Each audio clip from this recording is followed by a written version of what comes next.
बिस्मिल्लाहिर्रहमानिर्रहीम। मैं मोहम्मद अहमद अपने यूट्यूब चैनल परवरिश सीखो और सिखाओ में आपका खैर मकदम करता हूँ।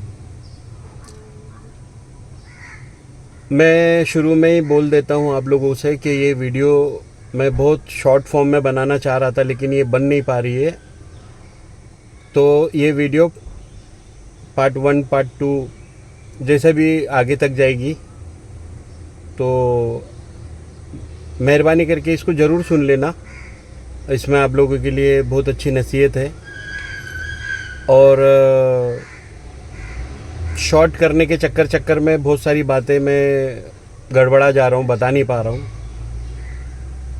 तो मैं इसके लिए माफ़ी चाहूँगा। इसके लिए इसको मैं थोड़ा पार्ट्स में बना रहा हूँ। पार्ट 1 पार्ट 2 पार्ट 3 भी हो सकती है, ताकि मैं आप लोगों को इसके बारे में बरोबर समझाऊँ। जैसा भी आप लोगों के पास मौका होगा आप इसको सुन लेना। बात ऐसी है कि जो लोग पीरी मुरीदी पे उंगली उठाते, बात इन लोगों के लिए। जैसा कि सनातन धर्म में हम लोग जाके गुरु करते, जब वो गुरु कर लेते थे फिर उन लोग मंत्र देते, मंत्र पढ़ना पड़ता है। वैसे हमारे मुसलमानों में जब हम लोग पीरी मुरीदी करते तो हम लोग को सिजरा मिलता है, बहुत सारी चीज़ें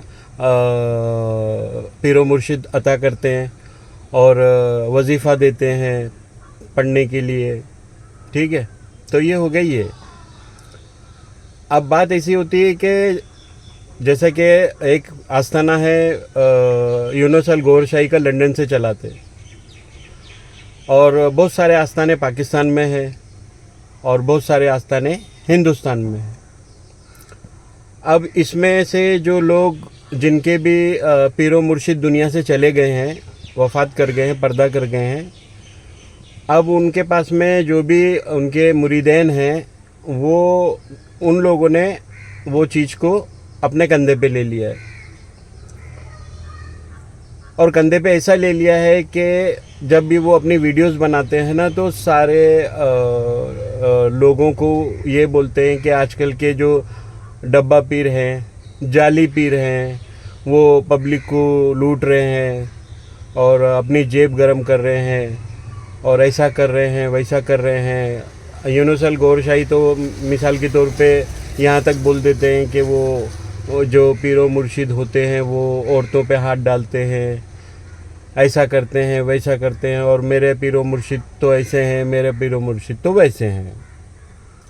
अब मैं रुक के एक बात बताना चाह रहा हूँ कि जितने भी दुनिया के अंदर पीरो मुर्शिद है, मैं उन लोगों का तहे दिल से एहतराम करता हूँ और उनके शान में कोई गुस्ताखी नहीं कर सकता मैं। मगर अगर किसी के पीर के ऊपर आप लोग उंगली उठाएंगे तो शायद मेरे को थोड़ा सा आप लोगों को बताना पड़ेगा कि ऐसा नहीं करो। अब मिसाल के तौर पे ये बात तो आप लोग समझ गए जो मैं समझा रहा था कि जाली पीर, डब्बा पीर। अब देखो, जो भी इंसान अपने पीरो मुर्शिद को ढूंढता है, तलाश करता है, और वो जब अपने पीरो मुर्शिद के पास जाता है तो हो सकता है कि उसके पास ज़्यादा अकल हो। हालांकि पीरो मुर्शिद के सामने अकल काम नहीं करती, लेकिन ये बात सच है कि वो अपनी अकल से ही जाता है। जब वो अपने पीरो मुर्शिद के पास जाता है तो यही सोच के जाता है कि सारी मेरी परेशानी दूर हो जाएगी, मैं दुनिया में दौलतमंद बन जाऊंगा, है ना, मेरे को फ्लैट मिल जाएगा, बंगला मिल जाएगा, गाड़ी मिल जाएगी। हाँ, कुछ लोगों को ऐसा नहीं कि नहीं मिलता है, मिलता भी है, लेकिन याद रखना अक्सरियत में नहीं मिलता है। ये जिनको मिला है ना, और जिनको नहीं मिला है ना, जिनको नहीं मिला है, इनसे देख के इनका दिल टूटता है, कह रहे उनको तो मिल गया, मेरे को नहीं मिला। यानी कि मुरीदों में भी हिरस होती है। ये बात तो अच्छी पक्की बात है कि हिरस होती है कि मेरे को नहीं मिला, उसको मिल गया। यानी कि अगर कोई 2 पैसा कमा भी रहा है पीरो मुर्शिद की छत्र छाया में, तो इनको बर्दाश्त नहीं होता है। मैं ये बात यकीन से बोल रहा हूँ, ये सच है। ये बात आपस में भी इनकी इस तरीके से मोहब्बत नहीं होती है। जैसे कि मान लो, ये तो एक बात होगी, मान लो दूसरी बात ये हो जाती है कि जब भी मुरीद बनता है तो थोड़े दिन के बाद या साल 2 साल चले जाता है तो वो बोलता है कि मेरे को खिलाफत नहीं मिली, मेरे को फलाना नहीं मिला। तो देखो, अगर तुम पीरो मुर्शिद के पास गए हो तो ये खिलाफत की लालच मत रखो। वो जब चाहे कुछ भी तुमको अता कर देंगे। मालूम है, वो मालिको मुख्तार है तुम्हारे। हम लोग नादान लोग हैं। हमको भी अक्ल बहुत साल के बाद आई, यानी कि सब तबाह और बर्बाद करने के बाद यह अक्ल आई कि पीरो मुर्शिद हकीकत में होता क्या है। पीरो मुर्शिद ने तुम्हारा दुनिया में ठेका लेके नहीं बैठा है कि तुम जाओ उनको बार बार जाके परेशान करो, ऐसा हो गया वैसा हो गया, उसने ये कर दिया, मैंने ये कर दिया। ये लेके मत जाओ उनके पास में। वो तुम्हारी आखिरत समझते हो, यानी कि तुम्हारी कब्र है ना। देखो, ये होते हैं पीर। तुम्हारी कब्र, तुम्हारी फैसिलिटीज़ है ना, यानी कि वो बोलते हैं ना 5 स्टार 7 स्टार फर्स्ट क्लास, ये सब चीज़ों का बंदोबस्त करते हैं क्योंकि दुनिया में ये सब नहीं मिलता है। आप लोगों के लिए नहीं है ये सब चीज़। फिर तुम्हारी कब्र का भी इंतज़ाम पीर करेगा, है ना। तुम इल्लीन में जाओगे, जो एक किस्म की जन्नत होती है। वो बहुत अलग अलग वैरायटीज़ है, उसमें नहीं जाना चाह रहा मैं। तुम इल्लीन में जाने का तुमको वो बंदोबस्त करता है कि इल्लीन में तुम अच्छे से रहो, है ना। फिर जब तुम मैदान महशर से निकाले जाओगे कब्र में से, तब का तुम्हारा बंदोबस्त करता है ना। जब तुम अल्लाह रब्बुल इज़्ज़त के पास पेश किए जाओगे, उसका भी सब प्रोसेस करता है। आप लोगों को जन्नत तक पहुंचाने का वो जिम्मा उठाता है। अरे पीर बहुत परेशान रहता है तुम्हारे चक्कर में। तुमको नहीं पता है कि तुम्हारे लिए पीर कहाँ कहाँ हाथ जोड़ता है कि तेरे को जन्नत में डाल के जान छुड़ाओ मेरी, ठीक है। तो आप लोग जो मुरीदेन लोग हैं वो ज़रा ध्यान से इसको सुनो, ताकि ये तुम्हारे समझ में आए कि जब लोग सारे आस्थाने वाले एक दूसरे के ऊपर उंगली उठाने लग जाएंगे तो फिर सब सत्यानाश हो जाएगा। ये आस्थानों की वजह से दुनिया चल रही है।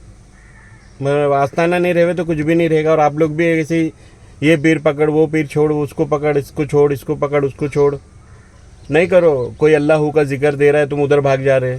अरे तुम्हारे पीर ने इतना सारा इंतज़ाम करके रखा, फिर उसको अल्लाह बुला के डांट नहीं मारेंगे कि तुम्हारे मुरीदों के ऊपर तुम अपना भरोसा नहीं जीत पाए, तो तुम ये तो उधर उधर भाग रहा है।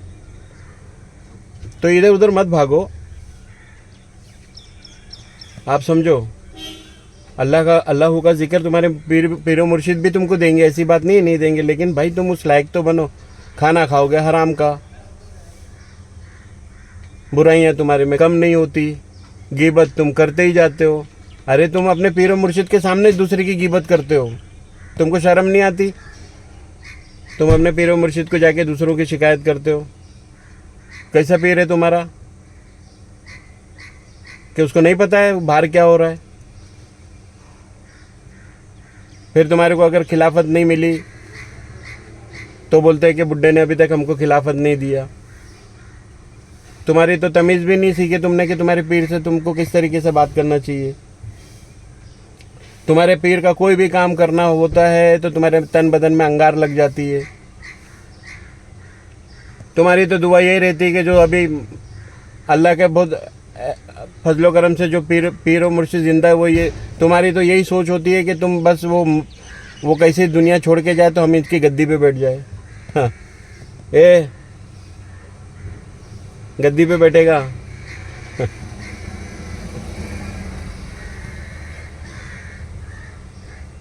तेरे 17 भी जन्म हो जाएंगे ना तो तू उसके गद्दी के लायक नहीं है। अपनी गद्दी खुद बनाओ। अब वो तंग आके लास्ट में बोलता अच्छा भाई तुम बैठ जाओ गद्दी पे। और गद्दी पे बैठने के बाद क्या करते हो? फिर तुमको आता जाता कुछ है नहीं, फिर तुम बन जाते हो इब्लिस, फिर तुम दूसरे लोगों को 100 दो, 200 दो, 500 दो, 5 लाख दो। तो इसके ऊपर से मैं आप लोगों को एक किस्सा सुनाता हूँ।